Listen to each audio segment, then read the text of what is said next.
और जिसको सही दिशा मिल जाती है, गुरु पर भरोसा हो जाता है, सत्संग पर भरोसा हो जाता है, वो हारी हुई बाजी को भी जीत जाता है। ध्यान दीजिए दोनों बातें। कबीर साहब ने बड़ा सुंदर कहा है, दोनों तरह के व्यक्ति के लिए दो तरह की बात कबीर साहब ने साखी के दरमियान कहा है। एक वह जो मानव जीवन जैसे अनमोल पूंजी को पाने के बाद भी गुरु के ऊपर भरोसा, सत्संग के ऊपर भरोसा, भक्ति के ऊपर भरोसा नहीं करता, उसको नरक में जलना पड़ता है। कबीर साहब की वह साखी स्मरण कीजिए कि गुरु सीढ़ी से उतरे शब्द बिहोना हो, ताको काल घसीटी है राख सके ना को। जो गुरु के शरण में नहीं लगता, जो गुरु के शरण में भरोसा नहीं करता, जो विश्वास नहीं करता, उसको काल घसीटता है। कैसे घसीटता है? कहा जाता है कि सदगुरु कबीर साहब के सामने उनके बड़े प्रिय शिष्य कमाल बैठे हुए, और कमाल शब्द आया है तो इससे आप लोग चौंकिए मत, क्योंकि कमाल को कुछ लोगों ने कबीर साहब का बेटा बना दिया। कुछ साहित्यकारों ने अपनी बुद्धि का तिकड़म लगाते हुए कमाल और कमाली नामक बेटा बेटी बनाया है कबीर साहब, लेकिन ऐसा नहीं है। उस नासमझ व्यक्ति को जिसने ऐसा किया, उसको ये समझना चाहिए कि केवल किसी को पुत्र कहने से पुत्र होता नहीं है। कोई बड़े आदमी अपने से छोटे बच्चे को प्यार से, दुलार से, स्नेह से भी बेटा कह करके पुकारता है कि नहीं? विद्यालय में शिक्षक पढ़ा रहा है, बच्चे पढ़ रहे हैं, यदि उस बच्चे पर स्नेह आता है, टीचर को, शिक्षक को, तो प्यार से बुलाता है, बेटा इधर सुनो जरा सा, कहता है कि नहीं कहता है? पुत्रवत स्नेह जिसको हम दे सकते हैं उसको पुत्र कहा जा सकता है। तो जब किसी गुरु के सामने में कोई शिष्य रहता है तो वह शिष्य भी गुरु के पुत्र ही कहलाते हैं। इसलिए जब कोई सदगुरु के सामने हजारों शिष्य रहते होंगे और उस हजारों शिष्यों को वह पुत्रवत स्नेह दे करके, पुत्र कह करके, बेटा इधर सुनो, बेटी इधर सुनो कह करके पुकारेगा, इससे क्या तात्पर्य होता है कि उसका जन्मदाता पिता है? वो तो स्नेह वश कह रहा है ना, प्रेम वश कह रहा है, वो दुलार वश कह रहा है। ऐसा तो कबीर साहब जो महाकरुणावान है, जिसके हृदय में अपार ममता है, जिसके हृदय में अपार स्नेह है, जिसके हृदय में संपूर्ण जगत के प्राणियों को समाहित कर लेने की क्षमता है, क्या उनके सामने में कोई आते होंगे तो स्नेह से वो उसको बेटा और बेटी नहीं कहते होंगे? बेटा इधर सुनो। यदि कोई बच्ची आती होगी, कोई स्त्री आती होगी तो दुलार से होगा तो बेटी इधर सुनो कहते होंगे कि नहीं कहते होंगे? आज भी कोई कहता है कि नहीं कहता? तो यदि उनके शब्दों में, उनके वाणियों में यदि कमाल के लिए कहीं पुत्रवत स्नेह उभरा भी होगा और उसको संकेत बना करके, उसको एक माध्यम बना करके कोई यह सिद्ध करना चाहे कि कबीर साहब शादीशुदा थे, लोई नाम की, धनिया नाम की, रंजनिया नाम की उसकी पत्नी थी, कमाल और कमाली नाम का उसका बेटा और बेटी था, तो जो ऐसा लिखता है, बोलता है, कहता है, उसके दिमाग का स्क्रू ठीक नहीं होता, दिमाग का नट ढीला हो गया। उसको सदगुरु कबीर के विचार में आने वाले संतों की परंपरा में आकर के उसके अपने दिमाग का नट कसवा लेना चाहिए। दिमाग का फीता जो ढीला हुआ होगा उस फीता को कसवा लेना चाहिए।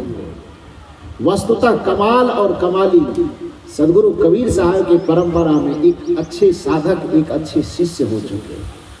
संजोग की बात ऐसी थी कि कबीर साहब एक दिन आश्रम में बैठे हुए, उसके बगल में प्रिय शिष्य होने के नाते कमाल भी बैठे हुए थे। आज पहली बार कबीर साहब के आंख से आंसू बह रहा था। कोई भी व्यक्ति अपने आराध्य को, अपने इष्ट को, अपने गुरु को रोता हुआ नहीं देख सकता। कोई भी अच्छे पुत्र अपने माता पिता को रोते हुए नहीं देख सकता। दुर्भाग्य तो ऐसा है कि पुत्र का भाव ही यह होना चाहिए कि माता पिता को हम रुलाए नहीं, हमारे वजह से माता पिता रोए नहीं, अथवा हमारे सामने में माता पिता और गुरु के आंख से आंसू न गिरे।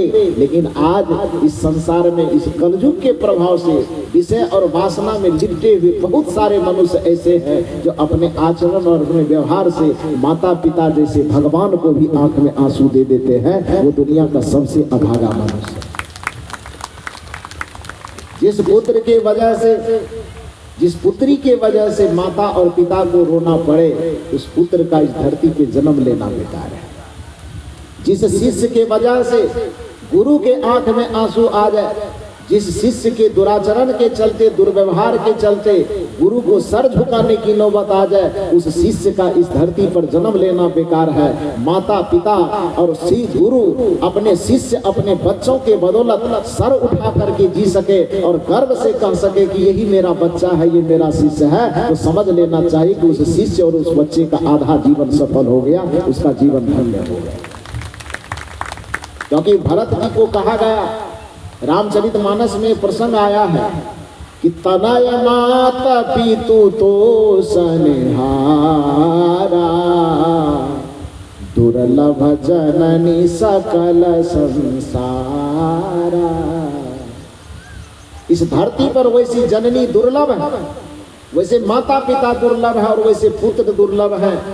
जो पुत्र अपने विचार और व्यवहार से, स्वभाव और संस्कार से अपने माता पिता के हृदय को प्रफुल्लित कर सके, अपने माता और पिता के हृदय को शांत और शीतल कर सके, ऐसे जन्म लेने वाले बच्चों का कमी है इस संसार में। अपने व्यवहार से गुरु के हृदय को प्रसन्न कर दे, अपने विचार, व्यवहार, संस्कार और स्वभाव से गुरु के मस्तक को ऊंचा करे, ऐसे शिष्यों का अभाव है। लेकिन हमें और आपको ऐसा ही शिष्य बनने का प्रयास करना है कि हमारे वजह से, हमारे कर्म से, हमारे आचरण से, हमारे विचार से, हमारे व्यवहार से हमारे गुरु को कभी सर झुकाने की नौबत न आवे, बल्कि हमारे विचार, व्यवहार, संस्कार से गुरु का सर हमेशा इज्जत के साथ ऊंचा उठा रहे। ऐसा काम और ऐसा आचरण करना चाहिए। यदि हम पुत्र और पुत्री की भूमिका में हैं, तो हमारे विचार, व्यवहार और आचरण में ऐसा गुण हो कि हमारे गुणों की वजह से जहां कहीं भी हमारे माता पिता हो, उसको सर उठा करके जीने की स्थिति पैदा हो, गर्व से कह सके कि वो हमारा बच्चा है। तो इस तरह का हमें अपना कर्म बनाना है, विचार बनाना है, व्यवहार बनाना है। कमाल के सामने आज पहली बार कबीर साहब के आंख में आंसू, कमाल की वजह से नहीं आया, वो तो बेचारे बैठे हुए, उनके सामने में कबीर साहब के आंख से आंसू आया। कमाल को लगा कि मेरा जीवन बेकार हो गया, मेरे सामने में मेरे जो भगवान, सदगुरु भगवान है, उनके आंख में आंसू आ गए, ठीक नहीं हुआ। जाते हैं, हाथ जोड़ करके पूछते हैं, गुरुदेव क्या हुआ, क्यों रो रहे हैं, आंसू क्यों बह रहा, कोई तकलीफ, किसके वजह से तकलीफ हुई, बताने की कृपा कीजिए। कबीर साहब ने कहा नहीं, किसी के वजह से मैं नहीं रो रहा, बल्कि दुनिया की हालात देखकर, दुनिया की स्थिति देखकर, इस दुनिया में आने वाले मनुष्य और मनुष्य के कर्म को देखकर मुझे रोना आ रहा है। क्योंकि ये जो मनुष्य है उसको ये समझ नहीं है कि हम जो कर्म कर रहे हैं, हम जो आचरण कर रहे हैं, हम जो भक्ति से विमुख हैं, हम जो सत्संग से विमुख हैं, हम जो धर्म से विमुख हैं, उसके परिणाम में आगे क्या भयंकर परिणाम मिलने वाला है, ये सामान्य मनुष्य को तो पता नहीं है। लेकिन हम अपनी दृष्टि से जब देखते हैं तो हमें पता चलता है कि आगे उसका क्या हाल होने वाला है। क्योंकि एक सामान्य दृष्टि में और एक संत की दृष्टि में बहुत फर्क होता है। सामान्य दृष्टि बस कैमरे की भांति होता है और संत की दृष्टि, दार्शनिक की दृष्टि, विचारवान की दृष्टि एक एक्सरे मशीन की तरह होता है। अब कैमरे में और एक्सरे मशीन में क्या अंतर है ये तो आप लोग जानते हैं। कैमरा काम क्या करता है, कैमरा का काम क्या है, आपके बाहर के चित्र को अपने अंदर समेटना, बाहर की छवि को कैद कर लेना, ये कैमरा का काम है। और एक्सरे मशीन का, एक्सरे मशीन का काम क्या है, आपके भीतर जा, हालांकि दोनों कैमरा ही है, दोनों कैमरा है।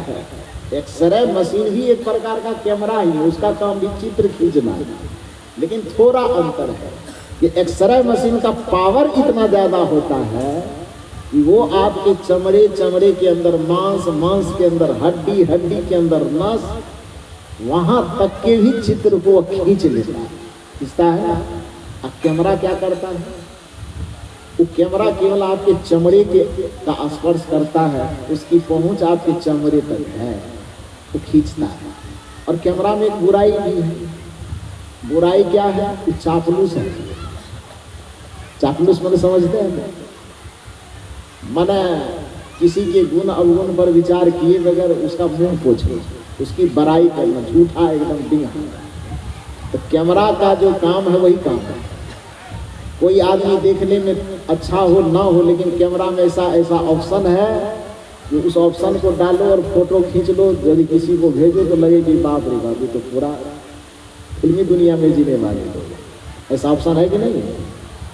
देखने में शकल सूरत थोड़ा ठीक ना भी हो, फिर भी उस कैमरे में ऐसा ऐसा ऑप्शन है कि खराब चीज को भी अच्छा बना सकता है। तो खराब को अच्छा बना करके दिखा दे, एक तरह से चापलूसी करना हुआ कि नहीं हुआ? नहीं हुआ।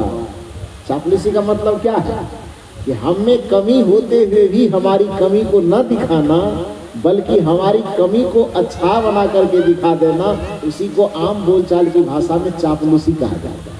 कहा जाता है कि नहीं?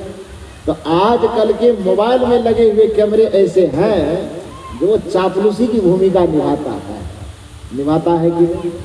लेकिन एक्सरे मशीन चापलूसी करेगा? वो नहीं करता है। और इसीलिए वो चापलूसी नहीं करता है, जो का त्यों सच बोलता है, यथार्थ बोलता है, वास्तविकता दिखाता है। इसीलिए उस एक्सरे मशीन का उपयोग सब करता नहीं। अब कहीं करने लगे, अब किसी लड़का लड़की की शादी हो, लड़का वाला बोले कि लड़की का फोटो भेजिए, अब फोटो भेजने में बेचारा जाओ और एक्सरे मशीन से फोटो खिंचा करके भेज दे। शादी बढ़िया से लगेगी कि नहीं लगेगी? संबंध जुड़ जाएगा ना? नहीं जुड़ेगा। लड़का वाला ही अपने लड़का के कही हमारा लड़का देखना कहाँ, फोटो भेजिए, एक्सरे मशीन से फोटो खींच करके लड़के का, और उसके बाद लड़की वाले को भेज दे। विवाह हो जाएगा कि नहीं होगा? क्यों नहीं होगा? क्योंकि वह उस जीवन की पूरी वास्तविकता दिखा देगा। एक एक हड्डी, एक एक नस दिखा देगा कि भाई देखो ये कैसा है। कैमरे का काम केवल बाहर के रूप रंग को अंकित करना, संग्रह करना, लेकिन एक्सरे मशीन का काम उस रूप के भीतर में धंस करके जो वास्तविक चेहरा है जीवन का, नस नारियों का ढांचा, हड्डियों का ढांचा। शरीर क्या है? केवल हड्डियों का ढांचा है, कि मांस का लोथड़ा है, पिंड, इसमें रस दौड़ रहा है, रक्त दौड़ रहा है, मांस है, नस है, नारी है, हड्डी है, और क्या लगा है इसमें? और कुछ नहीं। तो वास्तविक एक्सरे मशीन का काम है वास्तविकता दिखाना, और कैमरे का काम है बस मुंह पोछाई बात करना, केवल बड़ाई करना। हाँ, आप अच्छे देखने में लगते हैं, आप कैसा है नहीं है, उस वास्तविकता को छिपा करके और केवल आपकी बड़ाई, आपकी अच्छाई दिखाना, ये कैमरा का काम है ना?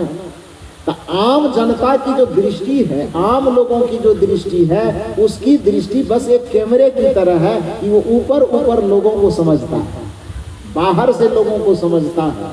लेकिन जो संत की दृष्टि होती है, जो ज्ञानी की दृष्टि होती है, जो धर्मात्मा की दृष्टि होती है, जो एक अच्छे विचारवान और दार्शनिक की दृष्टि होती है, उसकी दृष्टि कैसी होती है? एक्सरे मशीन की तरह होती है। तो कमाल बाहर से देख रहे हैं कि कबीर साहब रो रहे हैं, उन्हें लगता है कि शायद हमारे वजह से तकलीफ हुई हो। कबीर साहब इसलिए रो रहे हैं कि हो सकता है किसी ने कुछ बोल दिया हो। कबीर साहब इसलिए रो रहे हैं कि हो सकता है कि खाने में कुछ दिक्कत हुई हो सकता है पहनने में कुछ दिक्कत हुई हो सकता है रहने सहने में कुछ दिक्कत हुई हो, इसलिए कबीर साहब रो रहे हैं। तो कमाल ने पूछा अपनी दृष्टि लगा करके,